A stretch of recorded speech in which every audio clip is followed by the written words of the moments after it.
Assalamualaikum warahmatullahi wabarakatuh. Saudara-saudariku yang dirahmati oleh Allah Subhanahu wa taala.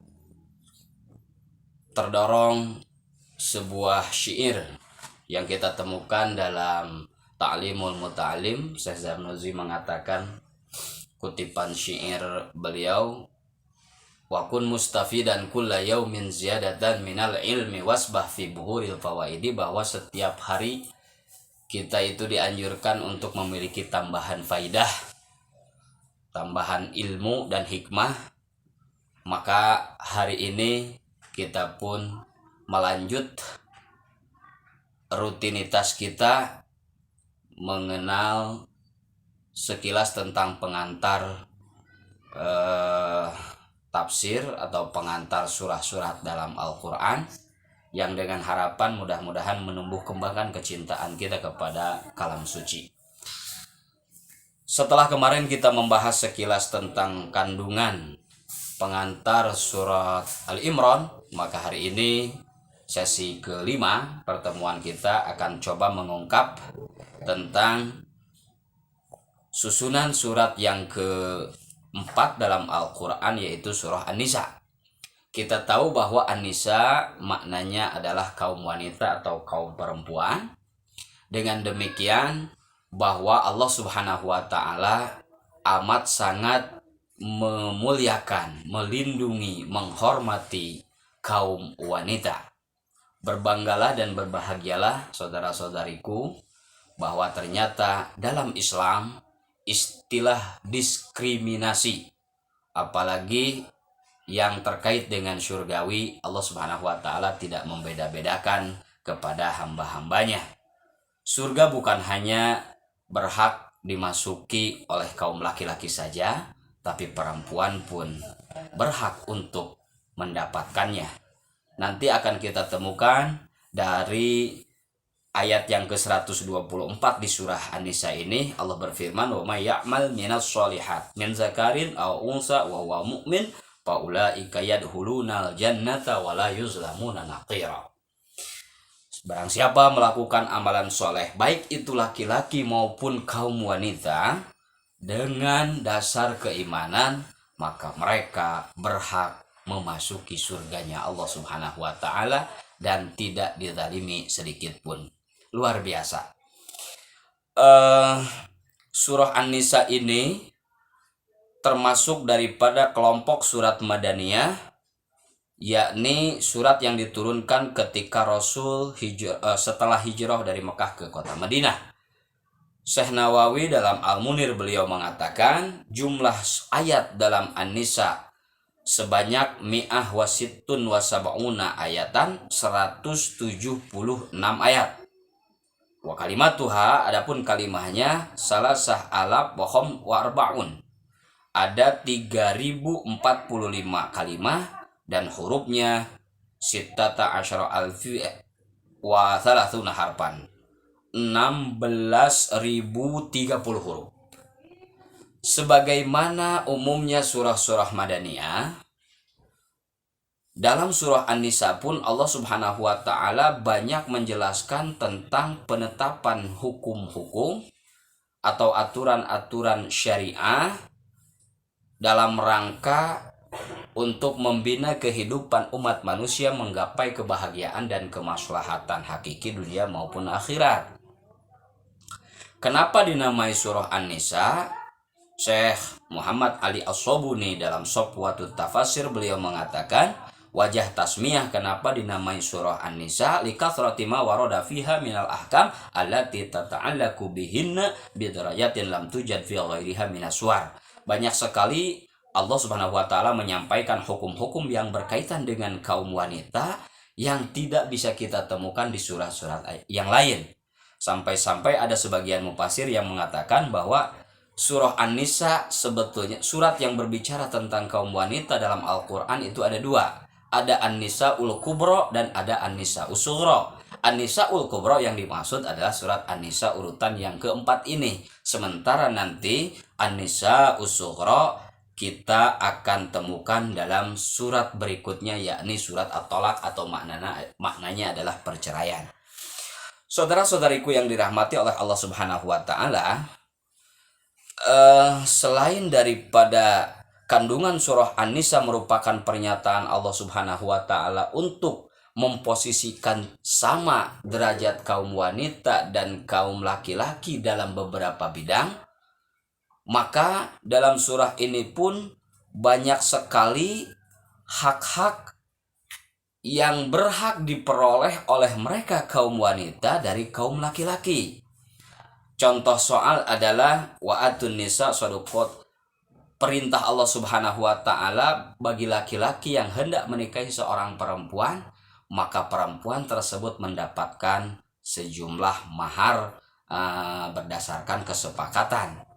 Dan dalam mahar ini diklarifikasi oleh Allah Subhanahu wa taala dalam surah ini bukan berarti seolah menukar perempuan dengan mahar, tetapi mahar bersifat pemberian dalam rangka memuliakan kaum wanita di mata laki-laki, sehingga ke depan diharapkan kaum laki-laki melindungi, menghormati dan menyayangi kaum wanita sebagaimana perintah Allah Subhanahu wa taala.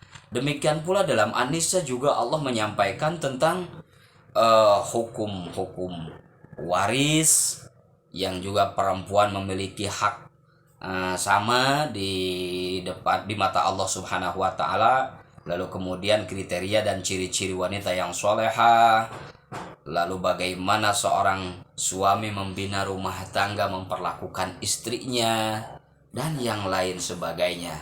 Jadi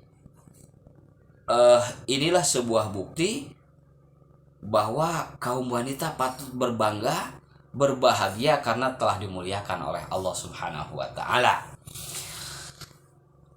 Berkaitan dengan hal itu, satu ketika Umar bin Khattab radhiyallahu taala anhu pernah menyampaikan sebuah khutbah di depan para sahabat. Materi khutbah yang beliau sampaikan, Umar berkata, "Ayuhan nas la taghulu fi muhurin nisa," katanya. Wahai kaum manusia, umat manusia, janganlah kalian terlalu melampaui batas, berlebihan dalam urusan mahar yang diberikan kepada kaum wanita. Fa innaha law kanat mukramah fid dunya. Karena jikalau saja sesungguhnya kaum wanita itu letak kemuliaannya ditentukan oleh mahar, maka tentu Rasul Shallallahu Alaihi Wasallam saja manusia yang termulia dan teristimewa di mata Allah Subhanahu Wa Taala. Ma'asdaqa imra'ah min nisa'i wala ahadan min banati faqo isnatai asyrah auqiyah. Niscaya Rasulullah tidak akan memberikan mahar kepada istri-istri yang beliau nikahi, termasuk kepada salah satu putri-putrinya yang beliau nikahkan melebihi dari 12 auqiyah. Setelah selesai Umar menyampaikan khutbah tersebut, ternyata Pakhomat imro'ah, tiba-tiba ada seorang wanita yang berdiri protes kepada Umar. Wahai Umar, yu'tin Allah wa tuhrimuna. Mahar itu kan bagian daripada pemberian Allah Subhanahu wa taala untuk kami. Kenapa engkau justru yang malah menghalanginya? Mendengar protes wanita tersebut, Umar pun menyadari kekhilafan dan kekeliruannya, sehingga beliau mengatakan asobat imro'ah wa akhtoha Umar. Mohon maaf, dalam hal ini yang benar adalah keluhan daripada si fulanah ini, yang salah adalah Umar. Mohon maaf. Ada petikan hikmah yang mungkin kita bisa tarik dari kisah singkat tentang materi khutbah Sayyidina Umar radhiyallahu anhu ini. Apa, silahkan kita maknai dengan masing-masing. Tetapi pada prinsipnya berkaitan dengan pengantar surah yang ingin saya sampaikan pada sesi kali ini, betapa Islam amat sangat memuliakan kaum wanita. Pada bagian akhir juga Allah Subhanahu wa taala menyinggung sedikit berkaitan dengan larangan sifat ghulu, berlebihan dalam bidang agama. Nanti akan kita temukan firman Allah yang berbunyi, ya ahlal kitab la taghlu fi dinikum. Wahai ahlul kitab, janganlah kalian ghulu dalam agama kalian.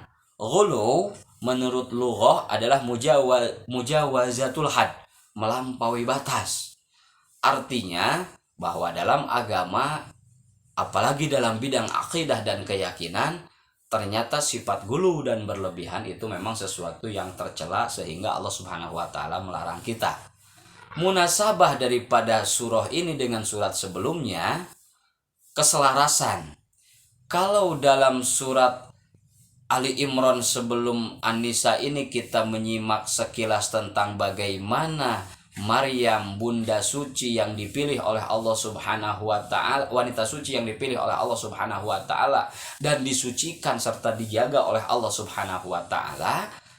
Tetapi dalam surah An-Nisa ini Allah menyinggung lanjutan dari kisah tersebut, yakni perlakuan sebagian saudara-saudara kita yang memperlakukan Al-Masih, putra dari Maryam, yakni Nabi Allah Isa alaihi salatu wassalam, yang dianggap berlebihan oleh sebagian kelompok hamba-hamba Allah Subhanahu wa taala. Mereka mengatakan bahwa Isa ibnullah.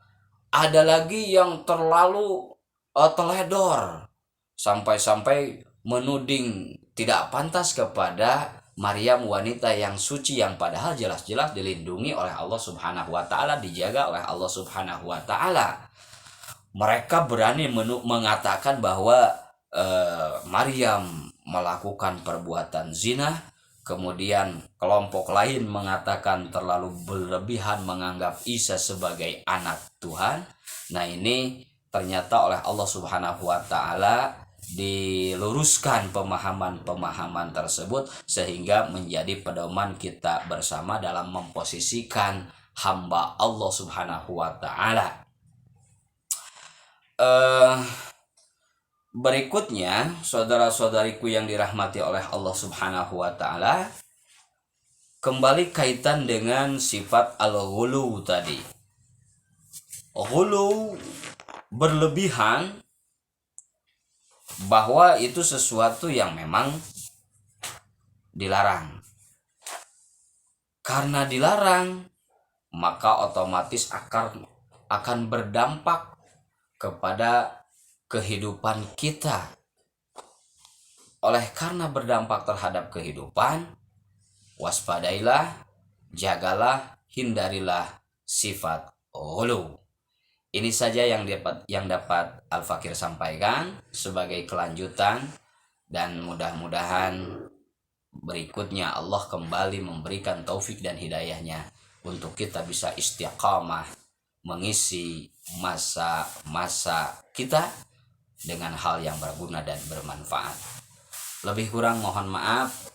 Hadza minni wallahu a'lam bishawab. Assalamualaikum warahmatullahi wabarakatuh.